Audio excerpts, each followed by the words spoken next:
Você sabia que a cada 16 segundos há uma tentativa de fraude ou roubo de identidade no ambiente da internet? O dado preocupante vem de indicadores do Serasa de fevereiro de 2014 e mostra que as chances de você ser vítima de fraude, enquanto faz compras, paga contas e participa de redes sociais na internet, são bastante grandes. Para explicar melhor os riscos de expor dados pessoais na internet e debater a legislação sobre o assunto, o Ponto de Vista desta semana recebe José Antônio Milagre, consultor, advogado e perito em informática. Olá, José Antônio Milagre, seja muito bem-vindo aqui ao nosso programa. Obrigado, eu que agradeço. Milagre, a gente estava conversando um pouquinho antes do programa e eu estava falando que é assustador esse dado, né, que a gente abre, falando que a cada 16 segundos tem uma tentativa de fraude na internet aqui no Brasil. É um dado que, para quem não conhece, assusta muito. Isso é sinal de que eu e você, a qualquer momento, podemos estar sendo hackeados, investigados, espionados. Isso é um problema nesse nível somente do Brasil ou isso é mundial? Não, isso é um problema global. O mundo todo hoje sofre perdas bilionárias com crime eletrônico, crime cibernético, praticado por meio da tecnologia da informação, mas o Brasil tem sim números bem consideráveis. Uma empresa de antivírus informou que no ano de 2012, 16 bilhões de reais foram as perdas decorrentes do crime cibernético. 1,5 bilhão só de pescaria de senhas na internet. E recentemente um relatório de uma empresa de segurança também informou que o Brasil hoje é um dos 5 maiores países em número de vítimas de fraudes pela internet. Então, embora seja um problema global, o Brasil hoje enfrenta assim, um grande crescimento dos números dos crimes praticados pela tecnologia. Tem um relatório da Fraud Action Intelligence que fala que o Brasil é um dos campeões do malware financeiro, software malicioso, né, que afeta transações bancárias pela internet. Exatamente, é o chamado phishing scam, a pescaria de senha. Um malware, um código malicioso, e a vítima normalmente recebe via SMS, via e-mail, até mesmo clica num site não confiável, inocula esse trojan, esse aplicativo, esse código malicioso, e esse código malicioso então permite que o cracker, que o atacante tenha acesso a dados desse computador, inclusive transações financeiras. De posse desses dados, ele vai lesar a vítima e a vítima, se bobear, ela pode até perceber esse incidente no fim do mês, caso ela não cheque constantemente as suas informações bancárias. Mas o que nos deixa tão vulneráveis a isso? Olha, a principal vulnerabilidade hoje é a curiosidade em excesso, é a ausência de dimensão dos riscos do ambiente cibernético, né? Hoje nós temos computadores com antivírus, com firewalls, com protetores, mas nada dessas tecnologias resistem à própria ignorância humana ou aquela motivação de clicar em locais que não deve ser clicado ou acessar conteúdos que não devem ser acessados. O criminoso digital hoje, ele cria uma identidade visual, ele explora fatos nacionais, fatos de grande comoção, para enviar o seu trojan, para enviar o seu código malicioso, fazendo com que a vítima passe por despercebida e em algum momento acesse essa informação e acabe instalando esse programa malicioso. A partir daí ela vai engrossar o número de vítimas de crimes eletrônicos. Agora é interessante porque todo mundo recebe, né? Eu recebo, você recebe certamente tentativas de phishing e esses conteúdos que você falou que eles são muito bem elaborados, eles geralmente, assim, pelo menos o que chama a minha atenção é que eles vêm com erros de gramaticais, eles vêm com erro de informação, é o que, né? Porque nenhuma grande empresa cometeria esse tipo de erro. Sem dúvida. O primeiro erro gritante é que grandes empresas, a maioria das empresas que são exploradas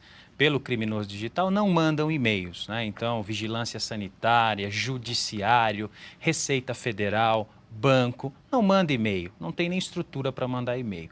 E outros pontos que a vítima pode observar é justamente isso que você bem colocou. Normalmente as mensagens possuem erros gramaticais graves e normalmente esse remetente, o e-mail dele não corresponde ao e-mail corporativo. Então, de uma simples investida visual em um e-mail dessa natureza, é possível sim constatar que se trata de uma tentativa de golpe e logo não acessar qualquer conteúdo desse e-mail recebido. Certo, para quem começou a acompanhar o nosso programa agora, este é o programa Ponto de Vista, nós estamos falando sobre invasão de privacidade na internet e eu converso com José Antônio Milagre, que é advogado e perito em informática. Então, continuando aqui, um dos grandes problemas que a gente vê é no setor de telefonia. Quase 40% dos problemas de invasão de privacidade são nessa área. Por quê? Olha, o setor de telefonia hoje ele tem todo um cadastro de banco de dados envolvendo os usuários e normalmente não existe uma segurança da informação aplicada a esse cadastro. Então é comum você ver esses bancos de dados serem vazados em redes, em listas, ou seja, dados sensíveis, dados pessoais, nome, endereço, CPF, data de nascimento. Costumo dizer que esses dados é possível fazer qualquer coisa no nome de uma pessoa. Contrair um empréstimo, contratar um plano de internet, comprar um produto e não pagá-lo. Então é muito importante hoje que essas empresas que custodiam dados pessoais, por exemplo, de usuários de telefonia, elas estejam atentas à segurança da informação, que garante integridade, confidencialidade e disponibilidade da informação. Somente tratando com segurança esses dados é que nós vamos evitar o vazamento e consequentemente, a lesão a vários usuários. Outro dia estava saindo aí na imprensa inteira que nós temos hoje mais celulares no Brasil do que pessoas, né? Porque tem gente que tem mais de um celular. Bom, ou seja, cada cidadão brasileiro potencialmente pode ter os seus dados colocados em risco. O que é que faz, assim, o que falta nessas operadoras? O que é que nos torna tão suscetíveis a isso? Como que a gente pode se proteger? Olha, hoje em dia a informação que é disponibilizada a um terceiro, comumente ela é cedida pelo próprio titular da informação. Hoje nós vivemos um cenário não tanto de roubo de informação, mas sim de descuido da informação. Comumente hoje o cidadão ele troca um CPF, um e-mail a troco de um brinde.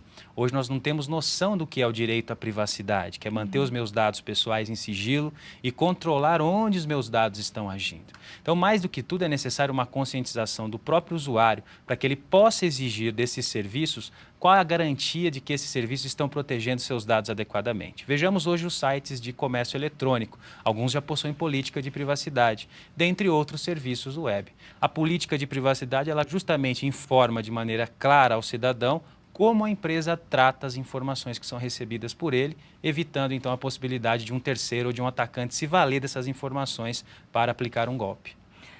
Quando a gente fala de informações, Milagre, que tipo de informações é que podem realmente ser vazadas? Porque quando eu estou acessando uma rede social, vem lá, coloque seus filtros de privacidade. Então dá a impressão nos aplicativos e algumas redes de que se você fizer determinadas coisas, cumprir determinadas regras, os seus dados estão seguros. Mas ao que parece, nada está seguro. Tudo pode ser acessado. É isso mesmo? Exatamente. Hoje em dia, as redes sociais, os provedores de aplicativos, eles oferecem mecanismos de segurança e de proteção à privacidade, até porque eles já foram responsabilizados judicialmente em casos em que o usuário do serviço não tinha nenhuma técnica de proteção à privacidade. Já existem julgados, inclusive, no Brasil. Por isso mesmo, as redes sociais hoje oferecem mecanismos de proteção à privacidade. Eles minimizam a possibilidade dessa pessoa ter dados vazados, ser vítima de um perfil falso, ser vítima de uma transação bancária que não autorizou e assim por diante. Mas garantir que há 100% de segurança, não. Só haverá 100% de segurança quando o próprio usuário se conscientizar dos riscos, que é publicar mais do que o desejável. Perceba-se que hoje as pessoas não anunciam na lista telefônica para manter uma privacidade, mas essa mesma pessoa tem 20 mil tweets postados. A análise desses tweets é possível traçar o padrão dessa pessoa, ou seja, o que ela gosta, o que ela não gosta, a sua religião, as suas opiniões, as suas convicções. Então as pessoas precisam ter essa dimensão, que a própria superexposição as colocam na condição de vítimas. Mas então as redes sociais e os diversos aplicativos de interação que a gente tem, que abrem uma ampla possibilidade de comunicação, na verdade, a sua sugestão é que a gente não o utilize de forma muito privada, ou seja, para fazer comunicações mais curtas e... Na verdade, a rede social, hoje nós vivemos num cenário em que nós temos que abrir mão parcial da nossa privacidade para usufruir das facilidades desse mundo moderno. E uma delas é a rede social. A partir do momento que eu entro numa rede social, eu não entro que não para publicar. Mas existem conteúdos sensíveis, conteúdos pessoais, conteúdos confidenciais, que não é de boa prática que você converse via mensagem, DM, via scrap, via comentários. Existem pessoas que hoje passam informações sensíveis, telefone, CPF, via comentário, sendo que algo é público. Existem esses documentos, então, que a gente partilha, que a gente trabalha em conjunto, a gente faz muito isso, você salva em nuvem, salva em arquivos comuns, isso também corre risco de ser vazado? Hoje em dia, o principal desafio dos provedores de serviços em cloud, nas nuvens, é justamente oferecer segurança. Tá? E uma das principais preocupações daqueles que vão usar esses serviços é qual a segurança que eu tenho em relação à confidencialidade dos dados e à disponibilidade. E se sair do ar esse Pois serviço, é. como eu acesso? Logicamente, então, que cabe ao usuário, antes de partir para essa opção, avaliar os contratos, os termos de uso, para verificar se eles garantem essa privacidade. Lembrando que o Marco Civil agora vem para reforçar todos esses direitos ao usuário que também utiliza serviços nas nuvens. Pois é, para a gente encerrar esse bloco, eu quero abrir o próximo justamente entrando nessa parte mais de legislação, eu queria falar da Lei Carolina Dickmann, que tem o nome da atriz que teve fotos íntimas vazadas na internet. E você tem uma participação interessante porque você é justamente o advogado de defesa da pessoa acusada de ter vazado essas fotos. Então, eu queria que você comentasse primeiro se essa lei realmente ela é eficaz, né? Ela veio para punir gente que faz esse tipo de vazamento. E qual é a polêmica envolvendo, então, já que você defende o acusado? Quer dizer, qual seria a defesa nesse tipo de caso? Comentando de forma genérica a legislação específica, né? Evidentemente o caso ainda está em andamento. A legislação ela foi uma legislação que já existia um projeto de lei de 2011 e diante desse casuísmo envolvendo a atriz, houve um pedido de agilidade aqui no Congresso para que esse projeto de lei fosse apreciado com uma maior velocidade. Tramitou num tempo recorde, em 1 ano nós tínhamos a Lei 12.737 de 2012, entrou em vigor o ano passado, que é a Lei Carolina Dickmann. Basicamente ela traz 3 crimes, 3 tipos, né? O primeiro é a invasão de dispositivo informático, aquele cidadão que acessa indevidamente dispositivo informático alheio sem autorização, ele pode ser responsabilizado. O segundo é a indisponibilização, o atentado a um serviço de tecnologia da informação. E, por fim, eles compararam o cartão de crédito ou débito ao documento particular para fins de falsificação. É utópico dizer que essa lei vai fazer frente ao crime digital no Brasil. Por quê? Se a lei estivesse em vigor à época do crime envolvendo, do suposto crime envolvendo a atriz Carolina Dickmann, sequer eles poderiam tipificar a conduta dos acusados pela lei, né? Então, vejam, criou-se uma lei que sequer faria frente ao suposto crime que os agentes praticaram em relação à atriz. Mas ela, como? por exemplo, no caso dela, não foi comprovado a invasão do computador dela. As fotos vazaram, de certo modo, e estavam armazenadas no computador dos indiciados. A lei só pune a invasão, com a intenção de obter informações, instalar vulnerabilidades ou alterar programa de computador. Então, mesmo que a lei Carolina Dickmann estivesse em vigor diante do caso dela, ela não seria aplicada. Então, é um avanço, sem dúvida alguma, nós não tínhamos leis específicas para criminalizar condutas informáticas, é um avanço, mas dizer que vai fazer frente completamente, que nós vamos reduzir o número de crimes digitais é utópico, muito precisa se caminhar nesse sentido. Tá certo, a gente vai continuar nesse assunto já no próximo bloco. Nós vamos agora para um pequeno intervalo e o programa Ponto de Vista sobre invasão de privacidade na internet volta já.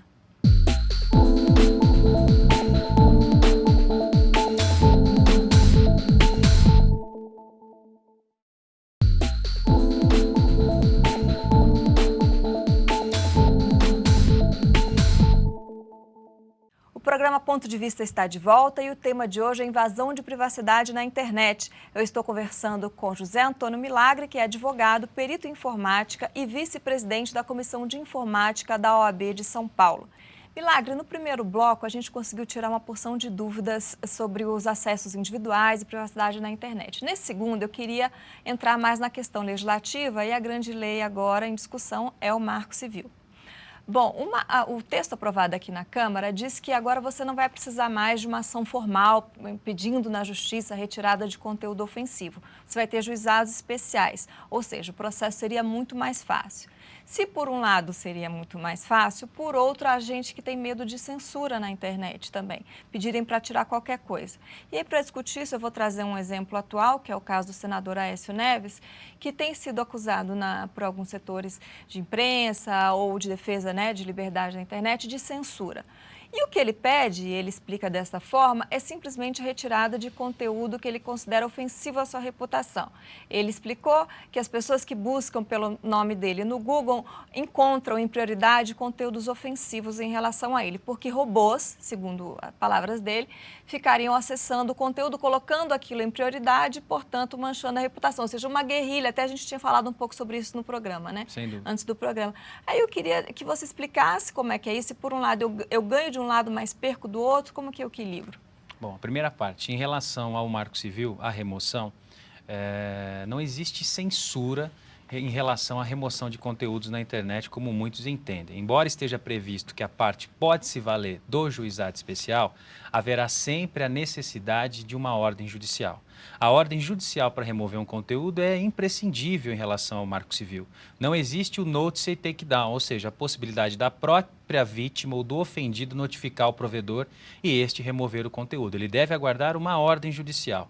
O que o Marco Civil facilitou é especificamente a remoção, ou seja, eu tenho agora um procedimento mais simples, que é o juizado especial, onde há uma celeridade maior na ordem judicial. Mas todo pedido de remoção de conteúdo vai passar por um magistrado que vai avaliar se aquilo é liberdade de expressão ou se houve um excesso e partiu-se para difamação, calúnia, injúria e assim por diante. Então, a possibilidade de remoção via notificação, ela está eliminada com o Marco Civil, exceto em uma hipótese prevista no artigo 21, onde existe a publicação de fotos pornográficas envolvendo conteúdo sexual, em que a vítima pode aí sim notificar o provedor de conteúdo.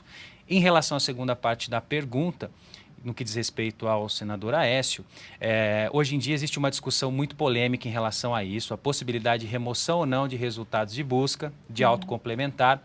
De um lado, o provedor diz que é impossível, que o algoritmo é informatizado. De outro lado, as partes dizem que já aconteceram casos no Brasil em que o provedor, instado judicialmente mediante multa, procedeu com a remoção desse conteúdo. O fato é que, nesse caso do senador específico, ele deve buscar o site e não o mecanismo de busca, porque o robô do mecanismo de busca do Google, ele simplesmente lê os sites mais relevantes. E ele está entendendo que aquele site, eventualmente difamatório, é o mais relevante. De nada adianta remover os resultados de busca se o conteúdo continuar no ar, porque na próxima varrida pelo robô, ele vai identificar que é relevante e vai subir novamente aquele conteúdo. Mas aí, se eu tento impedir o conteúdo, eu estou indo contra a liberdade de expressão. O que ele alega é que as pessoas ficam acessando aquele conteúdo várias vezes para colocar ele em prioridade. Sem dúvida. Né? Hoje é existe, outra coisa. Sim, mas o buscador, ele não teria, em tese, responsabilidade aí para remover o resultado. A busca, ela é orgânica. Como que um resultado vai para a primeira página de um buscador? Relevância. Quanto mais sites linkam para ele, sites relevantes linkando para ele, o robô entende que ele é relevante e posiciona ele bem colocado. A medida aí seria, em tese, em face do conteúdo, mas antes sempre passando pelo crivo judicial, por um juiz de direito. Só um juiz de direito vai poder entender se aquele conteúdo é liberdade de expressão ou se ele é ofensivo. Em se entendendo que ele é ofensivo, expede-se uma ordem de remoção sob pena de multa diária ou até mesmo uma ordem ao provedor de serviços para identificar o IP dessa pessoa que postou essa ofensa, essa calúnia, no exemplo que nós estamos citando. Você estava me falando antes que realmente há muitas guerrilhas hoje. As pessoas têm usado esse mecanismo de busca para guerrilhas. E você, pelo que você está me falando, não sei se estou entendendo direito, mas não tem muito como evitar, então, isso? A gente está meio rendido. Hoje existem técnicas das mais diversas para que você possa posicionar uma notícia ruim sobre alguém ou posicionar uma notícia boa sobre alguém. Né? E isso pode ser utilizado em época eleitoral e, com certeza, isso vem sendo utilizado.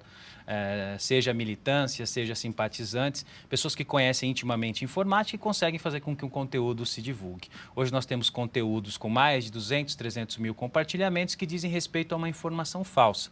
Tanto é verdade que a lei eleitoral, a lei 9.504 de 97, foi alterada pela lei 12.039 de 2009, 12.034 de 2009, e essa legislação já pune, já deixa bem claro que aquele que fizer propaganda eleitoral em nome de terceiro ou sem autorização responde por uma pena de multa. Então, existe já uma preocupação do legislador em relação a essas guerrilhas. Na mini-reforma eleitoral, também já existe uma disposição que vai punir aqueles que contratam pessoas para criarem boatos e falarem mal ou propagarem notícias falsas em relação a partidos e candidatos na internet. Já é uma preocupação do legislador.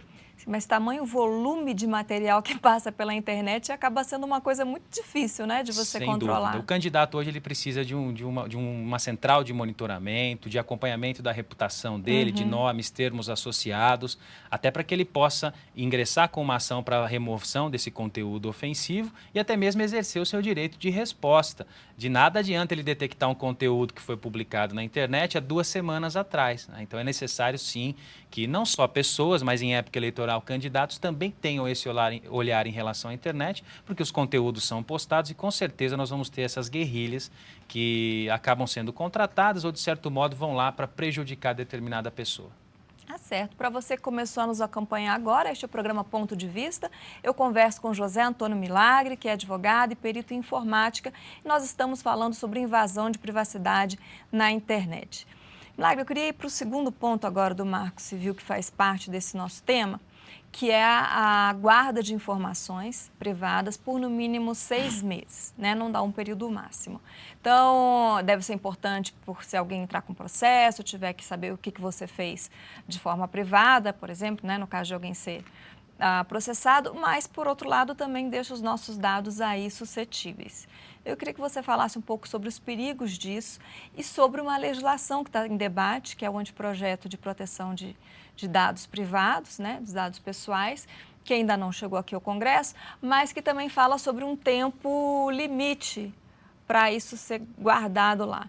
E até onde eu sei, esse conteúdo que tem que ser guardado inclui mensagens de WhatsApp, Messenger, ou seja, tudo o que a gente faz na internet, né? Qual o perigo disso, qual a importância disso, ou realmente tem que ser assim? Perfeito. Primeiramente, nós temos que fazer uma distinção entre provedores. Existe o provedor de acesso, que é aquele que fornece, logicamente, acesso à internet ao cidadão. E existe o provedor de serviços, que é aquele que proporciona alguma aplicação, alguma facilidade, redes sociais, e-mails e assim por diante. O Marco Civil ele vem estabelecer que o provedor de acesso não pode monitorar o conteúdo das comunicações. Esse provedor de acesso ele não tem mais essa autorização. Hoje, qual a garantia que eu tinha que esse provedor não coletava essas informações? Nenhuma. É bem provável que esse provedor coletasse essas informações. Há indícios visíveis, né, quando a gente acessa. Sem dúvida. Para traçar o padrão de consumo, marketing direcionado, é muito importante saber o que eu estou fazendo na rede. Né?